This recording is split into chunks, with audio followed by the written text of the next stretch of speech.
Naging joke na nga ng mga mangingisda na ang tilapia daw ay parang isdang walang passport. Kahit saan pumunta, buhay pa rin. Dahil sa kakayanan ng tilapia na mamuhay sa iba't ibang uri ng tubig at klima. Naging simbolo ito ng pagiging maangkop at matatag sa kahit anong panahon at sitwasyon. Para mga Pilipino, hindi ba? Kahit saan makarating, ano man ang ibato sa atin, kakayanin natin ito. Ang mga kwento ng pagtitiis at pagbangon, yan, hinding-hindi mawawala. Yan, mga kwento ng Pinoy.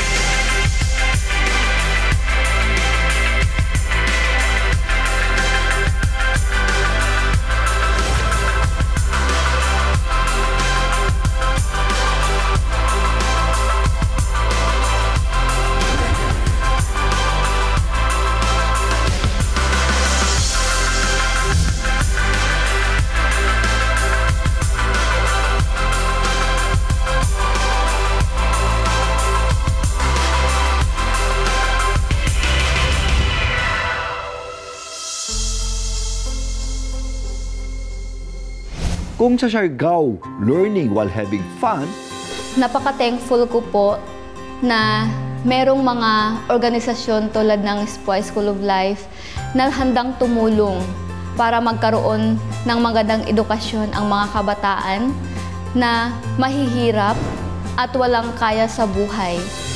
Sa next stop naman natin, aakyat tayo ng mga bundok para fishing.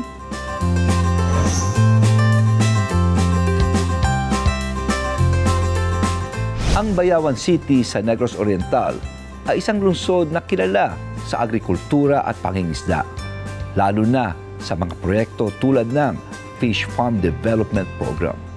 Dito, nakikita ang likas sa katatagan ng mga tao na patuloy na umaangat sa kabila ng mga hamon mula sa kalikasan. Kapag sinasabing ikaw ay mangingisda mula sa kabundukan ng Bayawan, isa lang ang ibig sabihin niyan. Ikaw ay may diskarting tunay.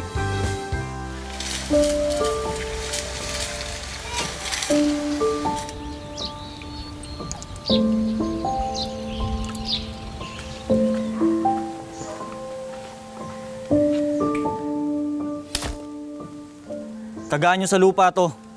Balang araw, kakaroon din ako ng kilo-kilometrong lupain. Gagawin kong tubuhan. Ba, laki na. Don Ambo, ha? Talaga? At pag nagkataon, makakain din kami ng nanay ko. Hindi lang isang beses sa isang araw. 3. Ay, hindi. 6. Kailan pa mangyayari yun, Don Ambo? Tingnan mo nga to si Tatay Melchor, oh. Maputi ng buhok, kulubot na ang balat, lupa lang sa kuko ang meron. Sa nakita niyan dito sa tubuan, hindi kilometrong lupa, kundi 1 kilong galonggong lang mabibili niyan. Ano 1 kilo? Kalahati lang, bibili pa yan ng bigas. Ano ba yung posibleng pangarap para sa atin? Ambo naman! Masyado na matanda si Tatay Melchor para sa mga pangarap na yan. Ang pangarap ko makita mga anak ko na may mga diploma na. Pangarap ko na dumating ang araw na hindi na natin tawaging pangarap ang makakain ng 3 beses ang ating mga pamilya sa isang araw. Dahil kaya na natin, hindi kailangan magbilad sa hindi makatarungang araw sa maghapon. At kaya na nating mabuhay na hindi parang mga aso na tangunan-tanguna lamang sa gusto ng mga mayayaman at makapangyarihan. Dahil kaya na nating mabuhay na may dignidad. Dahil kaya natin. Kakayanin natin.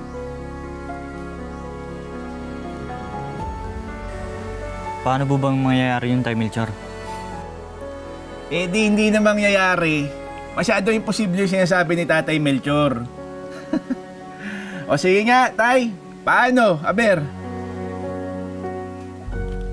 Tilapin niya.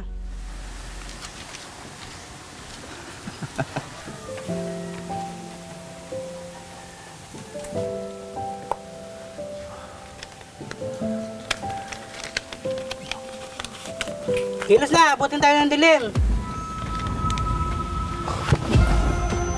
Tay! Tay! Tay! Tay! Tay! Ay, nangyari sa inyo? Tay! Kaya akong trabaho, karga tapas ra gyud og pamanday og gunas sa tubo. Trabaho ko nga lisod kaayo sa akong trabaho, nagkasakit ko sa tung akong heart. Ga kuan manggugo ato ma'am nga may trabaho ra man ko og gaan-gaan na usahay nga makuha ko sa ako ang hayop pud usahay, mabalik po na ako akong hayop. Hirap kayo ma'am.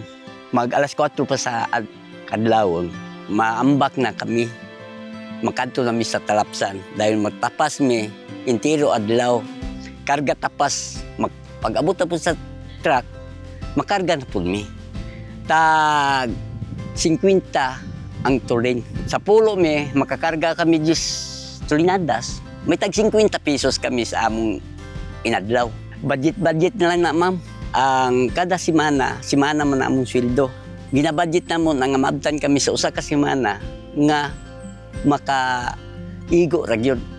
Hantod na gyud na nga sa sunod semana na pud matapas na pud mi. Sakit kay ma'am. Mao na nga wala ginako pakwa na ang mga bata nako nga nakaswid sa pareha sa ako sa unang mga panahon. Naningkamot gyud ko ma'am nga kung mahimo pa dublihon nako ang ako ang panarbaho para nga hindi sila makaswid sa ako ang na ako ang natagamtaman. Kung maundang ko ma'am nga mapahuway ko, hindi man ko hulayhan magsalig ko sa ako mga bata. Ang ako nga mangitag ko sa ako ang income nga kung mahimo idugang ko pagay sa ako mga bata. Mangarap gihapon ko ma'am kung mahimo pa nga mangita pagyud ko nga madato pagyud ko.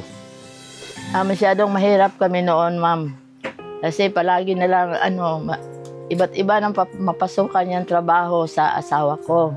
Tapos hindi na kami na-expect na maka-income siya ngayon or kailan. Walang exact income. Masyadong masipag si Tatay Melchor.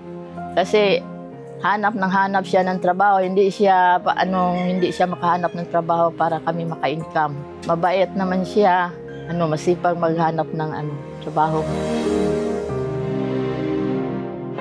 Ang diskarte niya po, pumasok siya sa buy and sell ng charcoal. Yung buyer namin, sa kanya ang kapital. Bale siya na lang ang maghanap ng mga mag-uuling dito sa amin, sa bundok.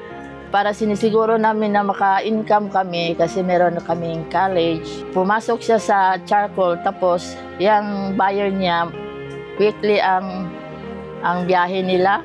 Magka-income kami siguro. Siguro para pang gasto sa aming anak.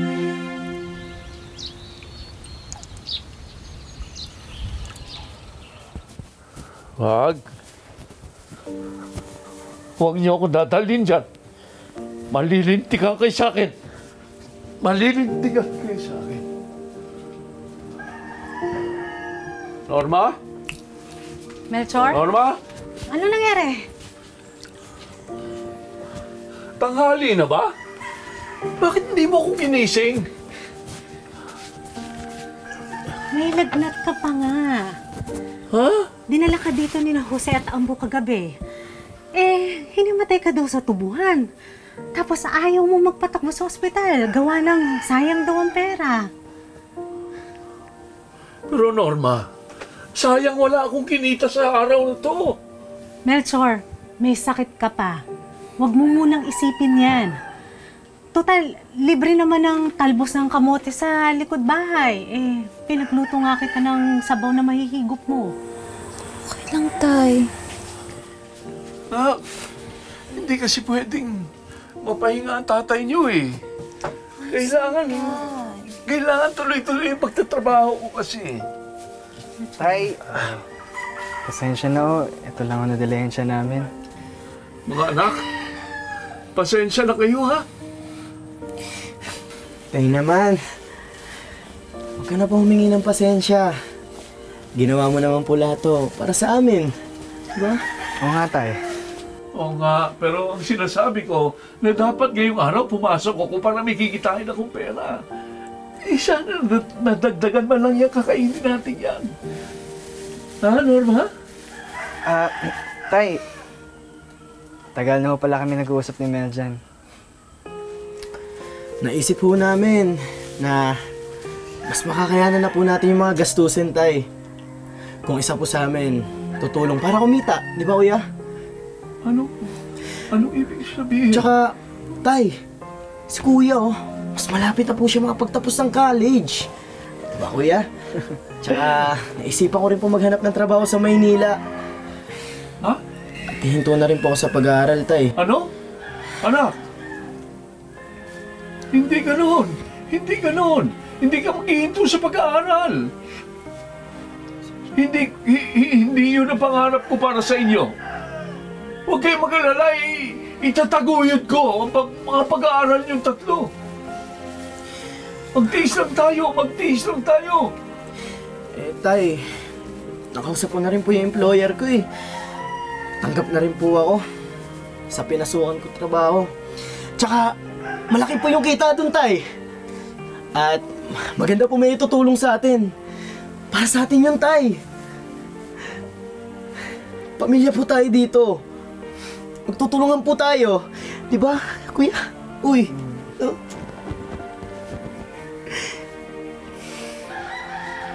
Anak, pagtawarin niyo ako. Nabigo kayo ng ama niyo.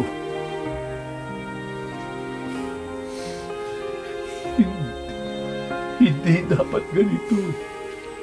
Hindi ito pinangarap ko para sa inyo. Patawarin niyo ako. Tay, pamilya po tayo.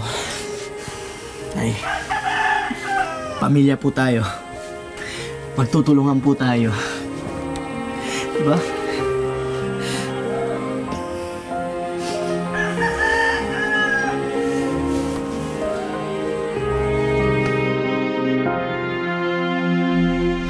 Norma, Meljoy, ito na yung proyektong sinasabi ko sa inyo. Ano po ba yan, Tay? Ito na siguro ang solusyon sa lahat ng mga pinaghihirapan natin. Tay, mangyayari po ba talaga yan? Oo nga. Tay Melchor! Tara na! Huwag mo sabihing naniniwala ka talaga sa mga proyektong yan.